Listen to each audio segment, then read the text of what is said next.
ចូលរួមសោកស្ដាយឧបទ្ទវហេតុរថយន្តធ្លាក់ចូលទន្លេស្លាប់2នាក់របួស2នាក់និងបាត់ខ្លួនម្នាក់កំពុងរករកនៅខេត្តកំពង់ចាមហេតុការណ៍កើតនៅថ្ងៃទី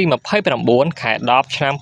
2025វេលាម៉ោង 10:11 នាទីដោយឡានមួយគ្រឿងម៉ាកសាំយ៉ុងបានបើកធ្លាក់ចូលទន្លេមេគង្គនៅភូមិជ័យឃុំមានជ័យស្រុកសីសន្ធរខេត្តកំពង់ចាមដែលបានធ្វើដំណើរពីស្រុកត្បូងឃ្មុំខេត្តត្បូងឃ្មុំឆ្លងកាត់ស្រុកស្រីសន្ធរក្នុងរថយន្តមានមនុស្ស5នាក់គិតមកដល់ត្រឹមម៉ោង